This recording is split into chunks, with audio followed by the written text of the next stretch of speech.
Welcome back, everybody, to another live stream. And today it's going to be a really interesting topic. We're going to be talking with our friend Randall Jacobs.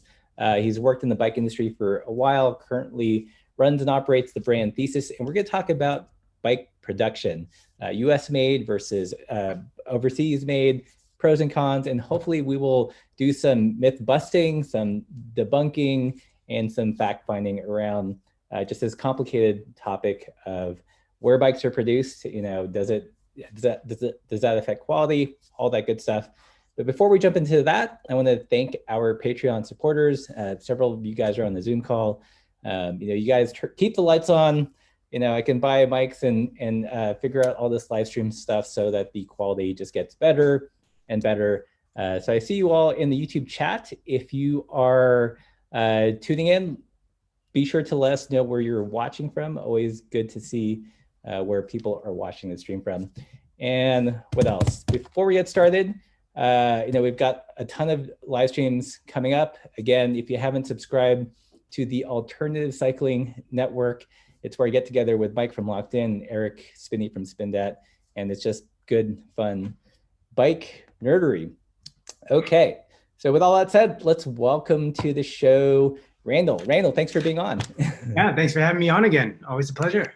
Yeah, I think this is the third time we've had. I know we had your bike during an unboxing, and you participated on another live stream. So you're a frequent guest to the show. It's an honor for sure. Cool. So before we get started, can you give us a little bit of your background in the bike industry? Sure. So let's see. How far back do we go? I started working in a shop outside of Boston, a shop called Belmont Wheelworks.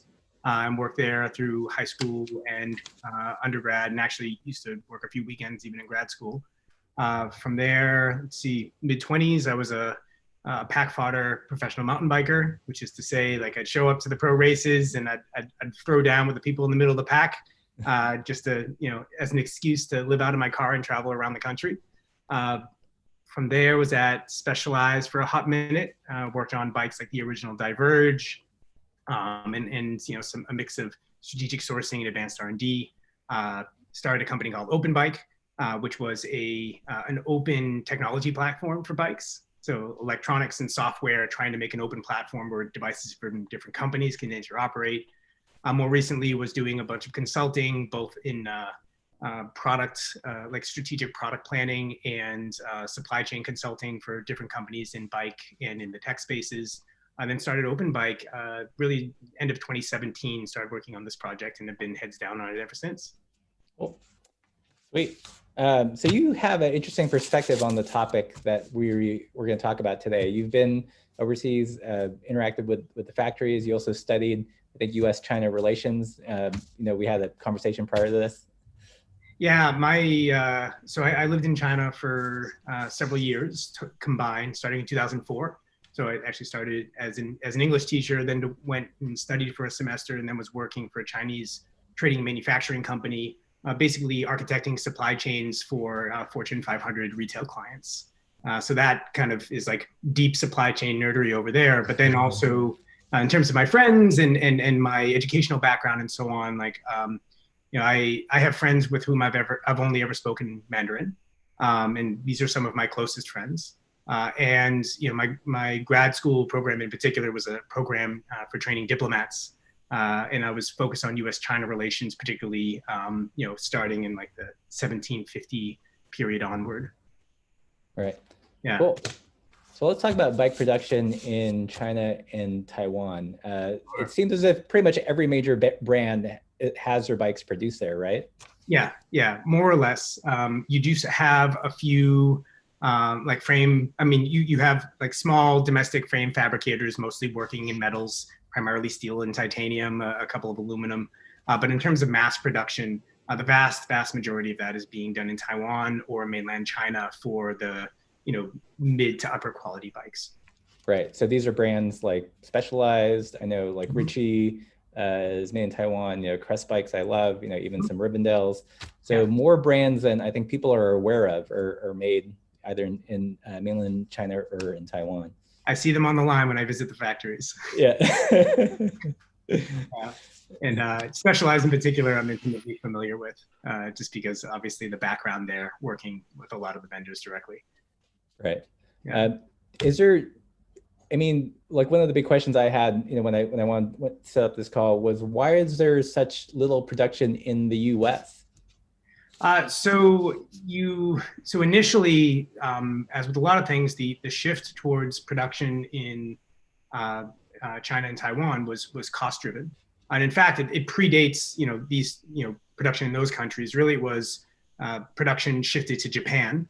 So there's this story of a certain founder of a well-known bicycle company, snagging a frame from a well-known welder and bringing it over to Japan and having it made, and that was became a very successful bike. Won't name names.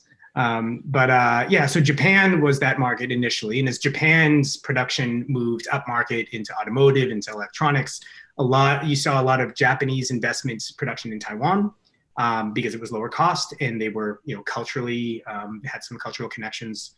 A lot of the factory owners in Taiwan now, people like Stella over at Velo, got their start working with Japanese partners and so on.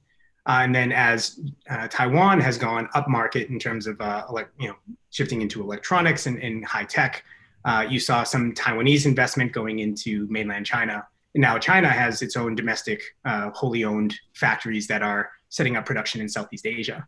So it's just a natural kind of progression as countries move into higher production costs. So the U.S. is pretty high cost in terms of labor, though that has started to come more into balance lately, at least relative to China for certain types of goods. Yeah. So, there's this, typically, when I post a review, there will be like disparaging, remarks about, oh, it's made in China, it's crap. I mean, is that like, is there any truth in that now? Like what's, if it seems like so many bike manufacturers are having, their frames and their parts produced there, that can't be true. Well, I mean, made in China by who, right? Made in China and having gone through what quality control process? Made in China and having been assembled into a complete bike through what sort of process? Like all of these things are going to go into the quality. And so just saying like something is made in some place, therefore it's bad. Well, if you go back to the early days of China's opening up, there was a lot of really low quality stuff being made and production technology wasn't there. Now, state of the art stuff is being made in China, increasingly being designed in China. The actual production engineering is happening there, and it's people like myself who are working with production engineers in order to kind of set the parameters for the project. But like the layup schedules and things like this is very much like the competency is there, and the production quality is there. But it depends on where you go. I have seen some facilities that I wouldn't make a bottle cage in, never mind a frame set. But this is where a branded product. If it's a brand that has integrity, they're investing in these things to make sure it's done to a high quality and only working with those kind of tier one vendors. Mm-hmm. So there can't be like a blanket statement that if it's made in China, it's terrible quality. That just like everything, it's pretty nuanced. There are good factories and there are bad factories. Like this is made in China. You can make this in China. Like this is not made in a bubble. There's that level of quality of employees and quality of technology and production management and things like this. So it depends on where you're having it done, who your partner is. Right. I mean, as a consumer, is there any like good way or litmus test to tell whether it's coming from a well-respected manufacturer or not? Generally, the big players don't screw around, and in many cases, there's a handful of factories that are making most of everything, and giants manufacturers for a lot of brands, including the carbon fiber. And in fact, if you're buying a Trek, you're generally buying a giant you're buying something that was manufactured by giants. There are several other kind of high volume tier ones. It's really if you're looking at major brands, generally they're not going to take the risk of working with the sort of vendor where a quality issue could result in some kind of catastrophic failure that destroys the brand. it's really kind of more like unheard of fly by night sorts of operations that aren't really investing in the long term of their business, or something where you'd want to do a little bit more due diligence. At least ask the question. There's really no reason why, if you're looking at a bike, they wouldn't tell you something about where it's made unless there's something to hide. Right. Yeah. So let's talk about, you kind of alluded to like a tier system. Can you go into that a little bit more? Yeah, so this isn't formal tiers, right? This is more just kind of a framework for thinking about this. But you have the vendors, like, if let's take a specialized, right? A specialized, for a model like the Diverge or an Allay or something, they're going to need big scale. Like, they're doing thousands, tens of thousands of units. Maybe in some cases approaching. I don't think they're quite getting in 100,000 with any particular thing, but especially with a carbon fiber frame. These are very labor intensive, and so you need scale in order to produce that sort of volume. So that's your like tier one high volume vendors. And then you have kind of tier one quality, more smaller volume, almost boutique-y type vendors that are great for smaller brands to do projects where maybe the volumes aren't quite there for the tier ones to be interested, the high volume tier ones to be interested. But there's a lot of those vendors will often offer either better terms or more high touch in terms of the collaboration on development of the projects and so on. And then once you get into what I'd describe as like tier two and especially like tier three. Tier three is where you get into like, okay, these are factories that are selling to markets where they're unlikely to get sued, or they're selling in the domestic market in China. Generally, weights are higher in order to compensate for lack of production tolerances. So you have more fudge factor, and you can go further to the bottom where it's like, okay, maybe a bottle cage I would do here, but even then I'm going to have to up my QC in order to get the quality that I want. Right. Yeah. All right. So it's complicated. It's complicated. I mean, you need to be on the ground. So you can't just phone it in. And it's helpful, one, to spend a lot of time on the ground visiting the facilities, getting to know the people, building close personal relationships, and then getting references. So for anyone who wants to start a bike company, find out who their customers are and find a way to back channel and talk about what's your experience been. You can learn a tremendous amount, or look at, has there been recalls from, frames that are made in this facility. But oftentimes, so the thing that I always try to do, and this is something that oftentimes would take like a Mandarin speaking partner, is I'll go and I'll sit on the production line and I'll ask to kind of walk around, without, a chaperone necessarily, and talk to line workers and really observe, what's happening on the line, how do QC problems get reported, inspecting finished product myself to see what sort of things are slipping through, and then finding out the process. And this is where like this getting deep into the weeds is where like you can save yourself a lot of headache downstream by doing really rigorous due diligence up front. Right. Yeah. That sounds like a awesome skill to have yourself personally, rather than like relying on like a fixer or a translator. Yeah, it's really, I mean, certainly for what we do, like we're a small, bootstrap company. Like we would not have been able to do this without, direct personal relationships. The bigger players generally have teams that are located, and we have a couple of people who are on the ground, but I do everything at the high level structuring. Right. So let's talk a little bit about THESIS in particular. Sure. How did that come about? And we mentioned this in the conversation we had before. Like, what is it that you as a company add value to the frame? So which one first? How did it come about, or the let's say how they came about. How it came about. All right. So how it came about was, this is so I've been told a number of times by people like, why don't you start a bike company? And my response was always like, well, a good way to make a small fortune in the bike industry is to start with a large one. Like this is not an industry that, having gone deep into the weeds in this space, it wasn't clear like what is there that can be done significantly differently. Then the leader of my Burning Man camp We actually are part of the Playa Bicycle Repair Burning Man camp. So we repair and rent out, thousands of bikes every year. And he's like, "Oh, can you make me the ultimate Playa bike?" So I looked into this project and I was like, "Yeah, I can do this. Here's what the bill of materials is, and here's what the cost would be."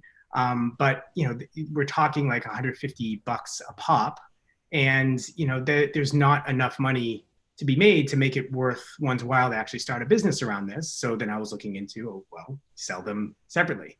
After I looked at that, I was like, well, the actual cost of getting a bicycle to somebody is more or less the same, regardless of whether you're on the high end or the low end. And so I started looking at the high end. And it's like, well, how are things done traditionally? And it's like, you buy from a shop who buys from a brand, who buys from component brands, who buys from the factories who actually make the things. And that's really where we dove in and said, okay, let's reimagine how the supply chain is architected. So you ask about like where the value, like why does THESIS exist? The world doesn't need another bicycle company. There's lots of them. You see them started every day. And the thing that we really saw was there was a way to create a really high quality product that even a serious athlete or someone with a lot of budget would never feel like they need to upgrade. And to make it fully customizable so you don't have to change anything to get exactly the fit and the gearing and everything that you want. And to do so with a supply chain that allows us to deliver it at a fraction of what the traditional pricing would be, while at the same time having a much healthier balance sheet than a lot of other companies. So this is like, we have one stem in a bunch of sizes. We have one bar in a bunch of sizes. We have two crank options, one carbon, one aluminum in a bunch of sizes. And we can configure each bike to the rider. As far as you asked about like the value added on the frame, this is something that typically you would just buy a frame that is complete, painted, decaled, all ready to go. And then it comes in, you either QC it, send someone on site to QC it with each production run, or you bring it in, QC it on site, and then go on to production. The tolerances that you're able to get directly out of facilities generally, well, something like a flat mount brake interface. Flat mount brake interfaces have to be machined perfectly in order to have them aligned with the rotor in a way that doesn't squeal, right? If it's off even a tiny bit, you're going to have a bad experience and people are going to think the brakes are bad or something like that. So what we did instead was we said, okay, we're going to QC them on site raw. We're going to bring them into our facility raw, and we're going to do all of our own rework. So finishing of tolerances, the BB shells, making sure they're perfectly within spec, the finish work before we send it to paint so that you don't end up with imperfections that show up in the finish. And this allows us to catch things much earlier and to rework them to a standard where our tolerances are quite a bit tighter than we could otherwise achieve. And in turn, also, we don't have a bunch of frames and a bunch of colors sitting around that nobody wants. So when a customer places an order, we paint to order. So it actually helps our business model as well as helping our quality. So that's kind of two-pronged answer there. Yeah. I feel like you guys have been pretty open about where your materials and the frames come from. And typically like a recurring comment is like, well, it's just a Carbona frame that I could buy myself. Mm-hmm.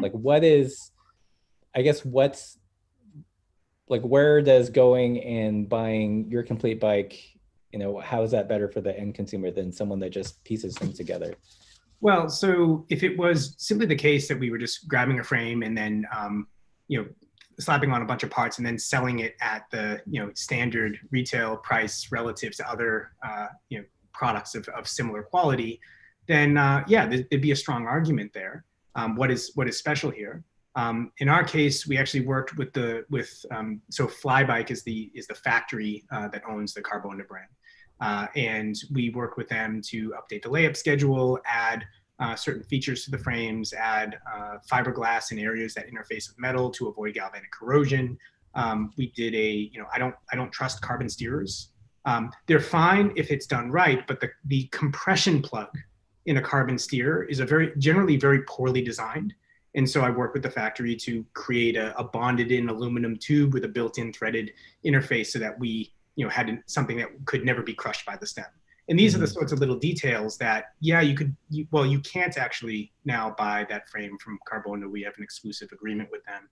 But even if you could, you wouldn't be getting those features. You wouldn't be getting our warranty and customer support. And we actually don't sell frames in part because we found that the experience that the rider gets when they do a frame up build, maybe they get exactly what they want, or maybe they get exactly what they think they want. And as a consequence, they get something that isn't a really good coherent whole. And this is where component curation comes in, component compatibility, tolerances across different components. So like when we sold a few frames only in the back when we first started the company. And we just found that inevitably it's just like, well, this part isn't fitting properly. And now we have to chase that rabbit hole. And then it's like, oh, well, this part that you're bringing in actually isn't a tolerance. It's not the frame, but still that's a bad experience. So being able to have like a complete machine that is perfectly dialed to you, right? So all the fit parameters, gearing, wheel packages, droppers, all this stuff, you can get exactly what you want. And because you're not buying a single part online or through a catalog, the costing on the overall package is quite a bit better than what you could pull off on your own. And this is really where, like, again, why does THESIS exist? Well, from a commercial standpoint, it's being able to deliver something that is better than you could pull off, even if you had, cost access to, through your shop or something like this. Right. I know for me personally, I'm a really crappy mechanic. So one of my deep-seated fears is misreading a spec sheet on a frame and ordering the wrong part.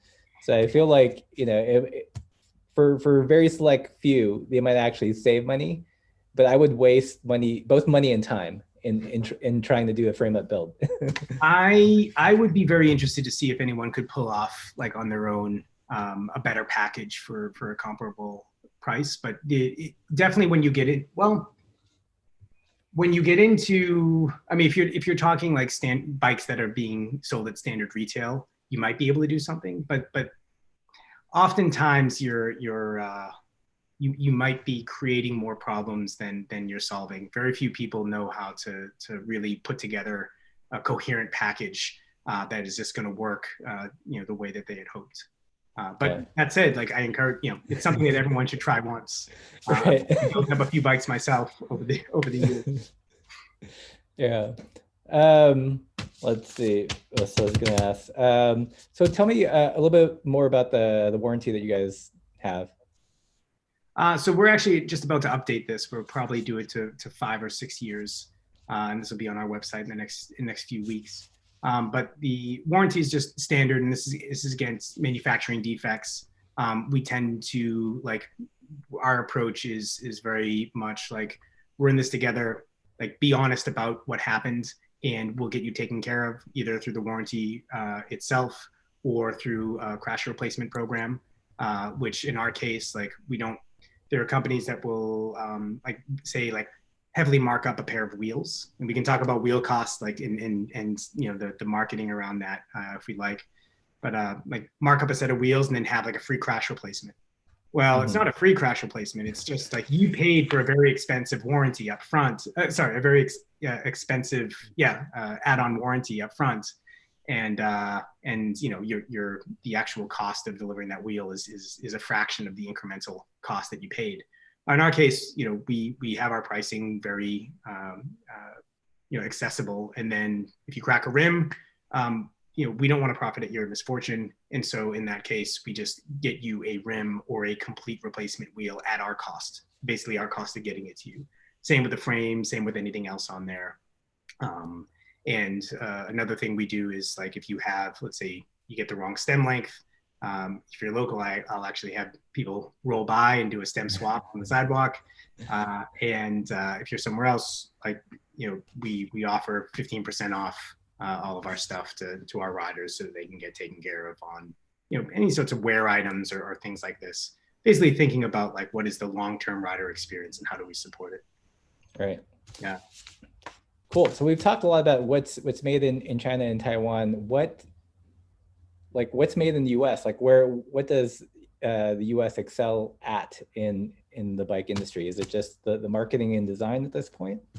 Well, I mean, just the marketing and design. I mean, that's actually, especially the design stuff and understanding the trends and the use cases and imagining the next thing, that's still an area where A lot of that is happening either in the US or Europe because these oftentimes the factories will have production engineers who are really great at knowing how to make something once given the parameters, but the question of what to make is really critical. Like you can make the perfect version of something that nobody wants. And so really like being on trend, understanding like what else can we do to enhance this ride experience is a real big value add in the chain.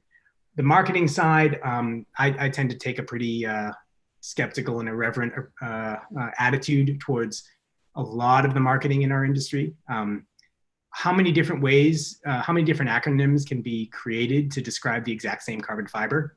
I don't know, but the industry is going to try to find out.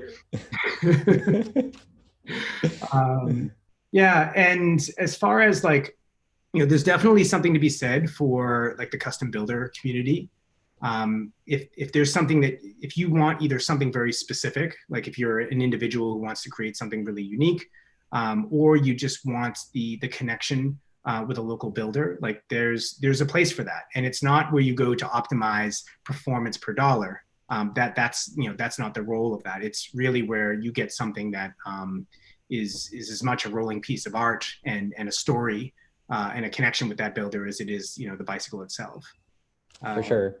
Yeah. I just reviewed a pair of Paul clampers, which are awesome brakes. Also, I feel like function as a piece of art. And people either get it or they don't. They expect 5 times the braking power because it costs 5 times as much as like whatever a BB7. But that, I feel like at some point that's asking the wrong question. There's different value from just like sheer performance at that point. It's you because you want to support something that's US made or local to you. So there's like a different layer of value there. Yeah. I think another one that is worthy of calling out would be Chris King. Chris King hubs have a really strong following. They have a full assortment of different ways to customize it in colors and things like this, and they make a really excellent product. I remember when I got my first set of high-end wheels in college, I had a set of Open Pros laced up to Chris King's, and I thought they were absolutely amazing. And so like there's also some other component makers like that. Who else? White Industries, also domestic. You see some composites being done here as well. I've been really interested in what Allied is doing. They're on a very premium end of the spectrum. And I know that it's a big challenge to do carbon fiber layup domestically. It's very expensive. It's still very labor intensive. But I give them a lot of credit for the quality of their product and the attempts that they're making to make that commercially viable domestically. Yeah. You brought up another point earlier about like one unique value that I guess the US can provide is understanding trends. And this came up actually with our live stream with Gus from Microshift. He brought some of the engineers over to Sea Otter. And I guess it's the first time they'd been to a mountain biking event. They're like, yes, mountain biking thing might take off. Or same thing with gravel. It's like, they could explain it, from stateside, but until, the engineers and the people that are manufacturing it could understand the appeal and its potential growth, like they wouldn't have naturally defaulted to designing that product. Yeah. And, Taiwan does have a cycling culture. Don't get me wrong there, but for the most part, like they don't have, there is not the same depth and breadth of cycling culture there on the enthusiast side necessarily. There's definitely a big enthusiast community. But the US has, the US and Europe are definitely where a lot of that innovation is happening and like pushing the limits of what can be done with these machines and imagining new use cases and so on, for sure. Right. Well, I think, in a very small scale, that's what happens domestically as well. Like looking at the gravel bike trend, I feel like the initial gravel bikes were designed by people in the Midwest, and they didn't anticipate, the riding like in the Pacific Northwest or in Montana, where the gravel is different, and we needed, wider tires, lower gears. And since then, it's even that in itself has metamorphosized. And a point on the gravel bike, on gravel bikes generally, I feel like So a lot of us, I mean, you were probably riding gravel bikes long before there were gravel bikes, right? Some of us are riding road bikes with 28 mil tires on some of these single tracks, and just suffering through it. Cross bikes were kind of the original gravel bikes, but the geometry wasn't right and it wasn't as versatile. I think the addition of 650, well, not the addition, but like the adoption of 650B to get more clearance was really, and with road disc and so on, is really where things blew up. But at this point, like, there's really not a very good reason for the vast majority of people to own a road bike that is only a road bike. You can get a bike that fits big tires, that can have a dropper post and so on, that can tackle single track or go bike packing, that you throw road wheels on, and it's also a really good road bike. And I think that's actually great. This idea of not N+1, but like N-3. Right. Yeah, I completely agree. I mean, I wish the modern gravel bike was around when I first got into bikes, because then I would have completely bypassed that carbon road bike phase. Yeah. Cool. Well, let's open up to questions in Zoom. If you guys have any questions, raise your blue hand. And in YouTube chat, let's know where you're watching from. Looking back, we've got Seattle, Columbus, Ohio, Fremont, California, San Jose, Galesburg, Illinois, Northwest Illinois there, Longview, Texas, our friend Don. Okay, we've got a question here from Steve. So asking you to unmute. Okay, you got the floor. Hey, Randall, thanks for filling us in on a lot of this stuff. Sure. Can you talk a little bit about kind of the compare and contrast, like the tier 1 quality versus, like, you see a lot of people that are going, like, they'll go to, the various websites and they'll get like these kind of unbranded open mold bikes, and like, oh, it looks just like Avenge, or it looks just like this, and it's 2/3 of the cost. Can you kind of talk a little bit about, I guess, like, quality and kind of that whole IP? I don't necessarily want to call it theft, but co-option might be a better word. Yeah. Well, so very good question. And first off, like, you can have something that looks the same and under the skin is radically different. Materials, layup schedule, like carbon fiber, the layup schedule is absolutely essential to achieving the ride characteristics that are associated with that bike. Never mind, stiffness to weight and things like this. Production, there's different production techniques. The tier 1s are generally using, better, what Trek created an acronym for, like optimal compaction, low void carbon. Everybody is trying to do the same thing, but working with a factory the type of factory that is knocking off a well-known bike is the type of factory that is not doing work for reputable brands, because reputable brands wouldn't work with a factory like that. And so that's a kind of a sign that you're already that you're working with a factory that, if it's easy enough to come up with your own design. So if you're already going the route of knocking something off, you're not knocking off the quality or the ride characteristics. You're only knocking off the aesthetic. That's generally a sign that it's coming out of a facility that maybe is cutting other corners as well. You don't, basically, long story short, the tier 1 vendors are not, knocking off each other's frames. This is like the tier 3s that are just trying to, sell something through whatever channels they can, AliExpress or eBay or whatever it is. The second part of your question was, sorry, help jog my memory here. Yeah, I think it kind of jives into that, as far as, like, the IP and how do you prevent, a third tier factory from knocking off, and I'm going to use the Venge because I see that a lot, and I know that's happened in the past. And since you work with Specialized. Yeah, the bigger problem there is having, like, I run a small brand, and I don't want my brand to be associated with that quality. Nobody is I don't think fooling themselves into, like, I don't know that very many people are buying a knockoff Venge thinking that it was an authentic venge. So I don't think that there's that issue. But as far as like the IP is concerned, well, there isn't really all that much new in bike. Sometimes there are significant innovations, but I actually I think it's kind of, I find it lame to knock off somebody's design, but unless it's really, the industry is also known for using patents in order to stifle competition.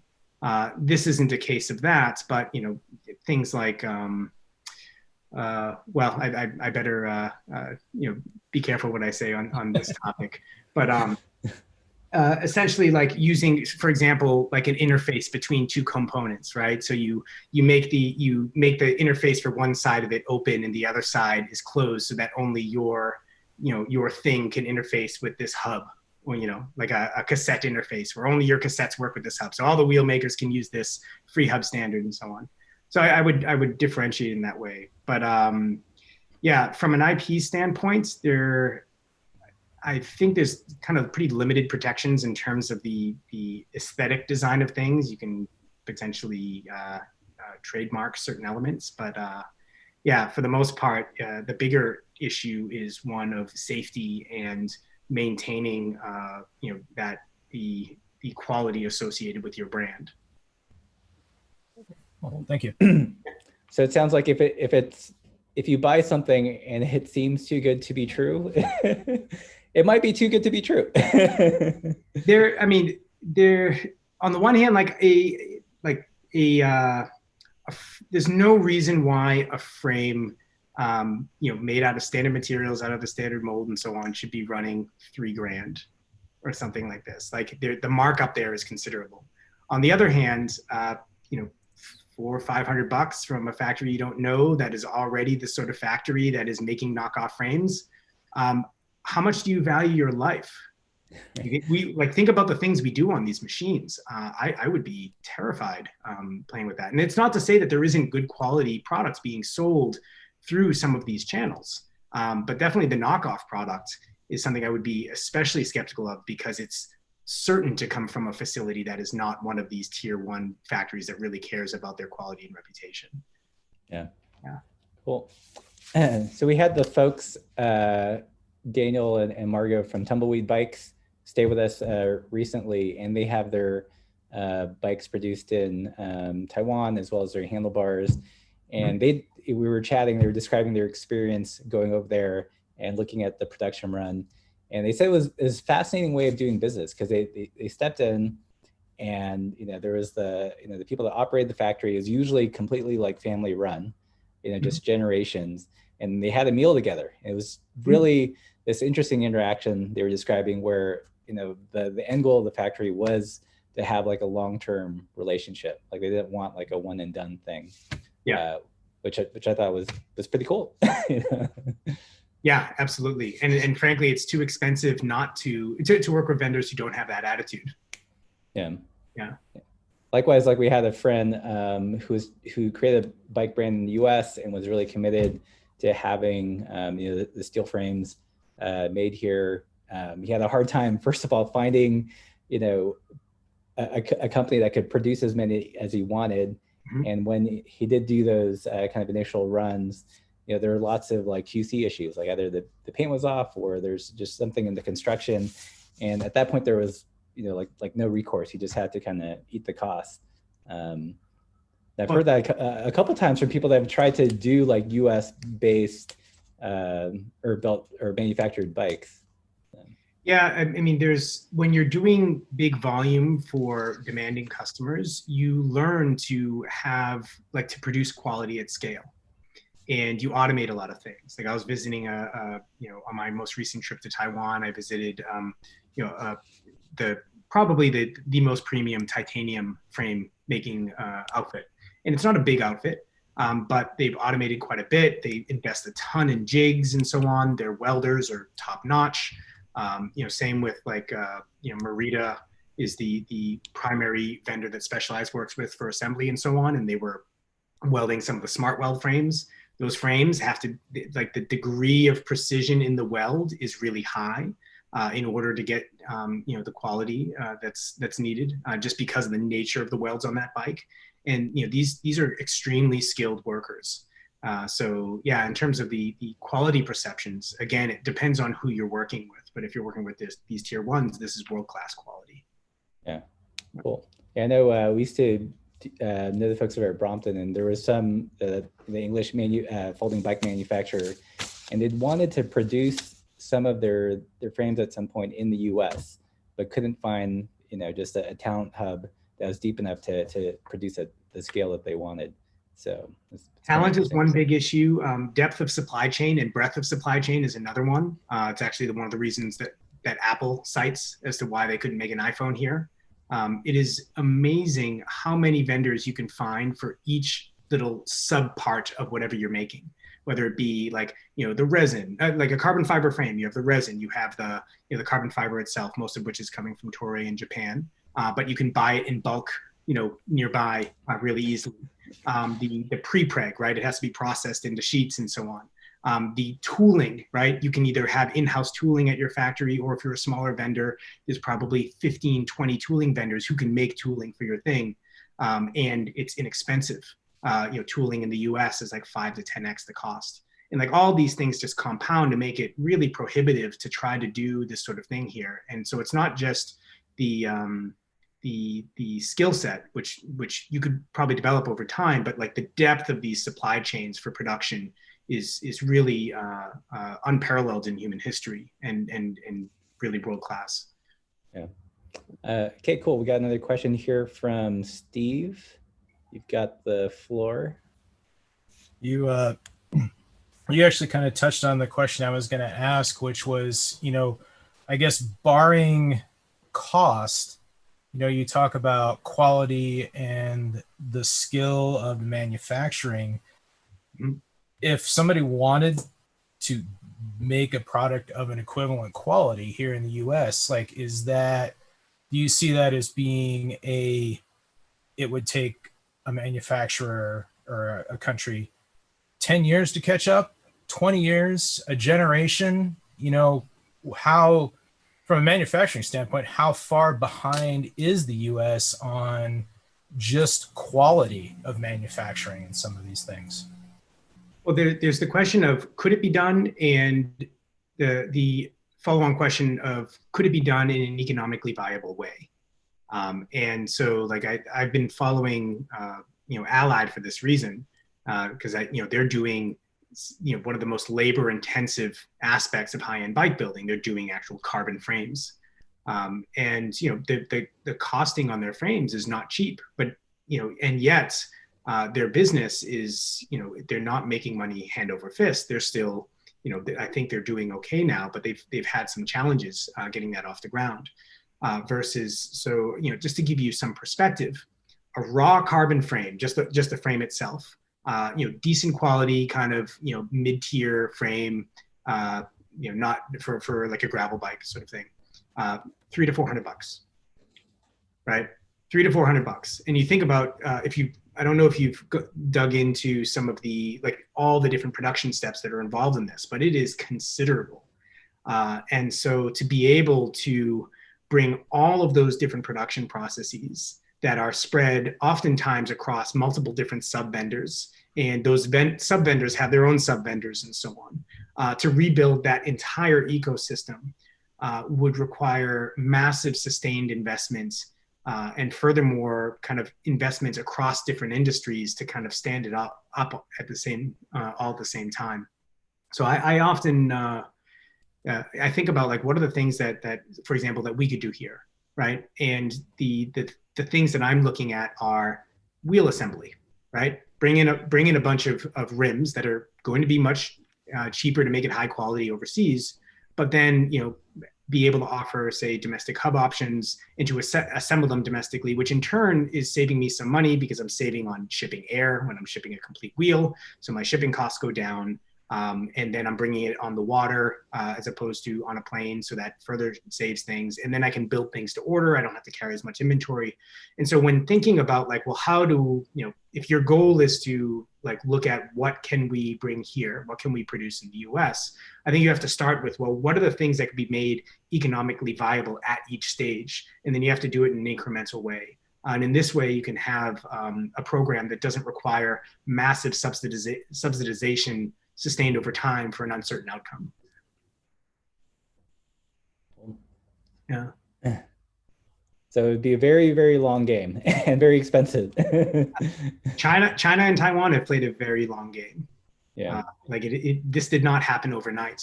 This is a sustained industrial policy that was implemented at the nation level. So it's a big thing to take on. Yeah. Cool. Any other questions in the Zoom? Otherwise, I'm going to start going into the mosh pit. That is the YouTube comment section. Let's see. We've got Marcos from Minneapolis, Velocio from Los Angeles. Lots of familiar names here. Lots of Patreon supporters in the YouTube chat. Do you guys have any questions? Leave those in the comments, and I will try to relay them. Let's see, nothing really jumping out. I think we covered everything. Yeah, that's it. Bam. That's it. Everything you needed to know. Good, everyone. I mean, it's complicated. Like I feel, when I'll do a review on something that's made in the US, and usually the first comment is like, oh my God, it's so expensive. Is it 5 times the stopping power, or 3 times the quality as X product, that they can get for much cheaper. And at the same time, I'll do, a pretty, high performance, value driven, but made, elsewhere product. And then the comment I get is like, why don't you buy it made in the US? So, but you can't have it both ways. Yeah. What I find to be pretty insane is like $10,000 bikes that are made on the same supply chain that I'm making a approximately 3K plus or minus bike. And there's a few things that make it where it's inherently more expensive because of either materials or production processes, but not 3 plus X more expensive. And so like you're spending 10 grand, oftentimes like that 10 gram frame is the frame that comes on that 10 grand bike is just happens to have been like the lightest one on the production run, and they grab it and they throw a lighter coat of paint on it, and it's 50 grams lighter, and there's your your magic wonder carbon frame. Right. So, yeah. If you're gonna spend that money, maybe consider a domestic maker. But, yeah. So here's a question from Velo Studio. Is it even possible, and I'm assuming like physically possible, to make 100% USA made bike? And I'm assuming components and everything on it. Like, is that like if you had super deep pockets and could get everything produced, would that be even possible? Is it possible? It must be possible. I don't know how I would do it. Drivetrain components would be a particular challenge. I don't know of anyone who's making hydraulic disc brakes here. Mechanical for sure. You might be able to get like mechanical disc brakes, mechanical levers. I'll manufacture domestically. Frame for sure. Can you get chains? Are there any US made chain makers, or? I can't think of a US chain maker. Interestingly, SRAM makes their chains in Portugal, even their entry level stuff, and then ships it to Taiwan. So you can make it in the US or Europe, but I can't think of anyone in the US. That would be a challenge. I think that this might be you might have to take on this challenge, Russ. This would make a good video. Like This would make a good video. I'm gonna build most time you ever spend on a video. Yeah, I'm gonna make the 100% US made bike. Everything from the tires to the inner tubes. God help me. Good luck to you. Everyone start joining Patreon so I can make this happen. You're single-handedly gonna stand up the entire bicycle industry renaissance. There you go. Like I can't even think like tires would be a conundrum. I don't know if there are any US tire manufacturers. I can't think of any tire production happening here. And I know, given like the cost structure associated, even with a high quality tire, like, these tires that you're buying for $100 don't cost anywhere near that to make. And so to be competitive with those prices and to have a market, you'd have to really, it would be a very, very big challenge. Right. The production scale, quality at scale is tough to beat. Yeah. I think it would make a good video though. I'm gonna have to see, be very clickbaity. If you do this, let me know. I'll introduce you to everyone in my network who might be able Oh, to. please. Yeah. It would just be fun to get just like a spreadsheet of the numbers. I'm sure it would be like eye-wateringly expensive. Okay, let's see any other questions here. Da, da, da, da. Nothing really jumping out. So any other questions in the Zoom? And then I think I will take it home. Nothing? Okay. Well, thanks, Randall, for this super fascinating conversation. I hope it shed some light for the people watching and listening on kind of the complexities of bike production and why so many things are made overseas, and also kind of the challenges to like domestic production. Is there anything else you want people to know before we sign off here? Well, I mean, obviously, if you're interested in anything that we do, you can find plenty of information on our site. But otherwise, yeah, if anyone comes up with questions about how we're doing things or are looking to do things differently, drop us an email. We always love getting questions and feedback and so on, and it really helps us to make decisions about future product and future strategic planning. Yeah. So what is before we leave, like, what is the status of your inventory with COVID? Like, are you all sold out, or when's the next shipment? So we all our bikes are built to order, so we don't. So we have like the challenge that we end up having is like one component can hold everything up. We have been very fortunate to be riding this bike boom at a time when we already were seeing growth in interest due to the fact that we've been out for a while and are starting to build a reputation as a company that cares about what they put out in the world. So from our lead times, we're promising 4 to 6 weeks, and we're generally saying expect it to be 6 weeks, because things can come up with COVID, but we'll obviously do everything we can on the front end. But otherwise, we haven't had any major challenges on supply chain due to COVID, just really slowdowns on our rework paint and final assembly process. And then occasionally a component here or there will cause us, some challenges. SRAM had an issue with battery charges that delayed a few bikes at one point, things like this. But so far, so good. Yeah. Definitely feeling got a question here from Colin Foxley. So what's next for THESIS? Ooh, well, all right. So immediate term.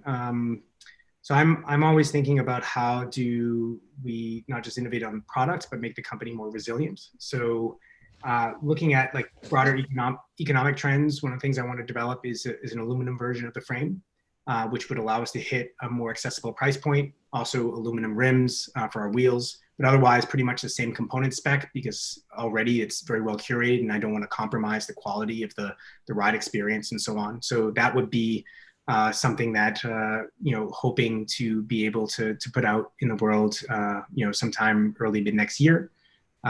Wheel program. So we've been selling quite a few wheels lately, and we're building out a comprehensive program that includes, wheel packages for every application, $9.99 DT hubs, DT 350 hubs, carbon rims, and so on. Carbon power meter crank is something that we've been developing with a partner, and I've been writing a prototype for some time now, and we're just working with them on the tooling, getting tooling for all the sizes down to, we want to be able to fit our smaller riders down to 155. And then, collaborations with other companies to create, compelling accessories that enhance the ride experience. I don't want to take any credit for anything that Mark has done over at Post, but for example, like, him and I will get on a call every so often and be like, hey, we would love to see a bag that does this and so on. His new frame bags are pretty primo way of enhancing the ride. Right. Yeah. Cool. Yeah, I've actually are on our latest Alternative Cycling Network video podcast. I don't know what you call it. It's basically a shit show of three people nerding out on bikes. It inspired me to start a parody brand called Gravel Specific. So it's just going to be merch that says Gravel Specific. And I'm hoping in the future to kind of to grow where actually we get to do collabs with folks down the line. Probably mostly tongue in cheek, but who knows? Let's see.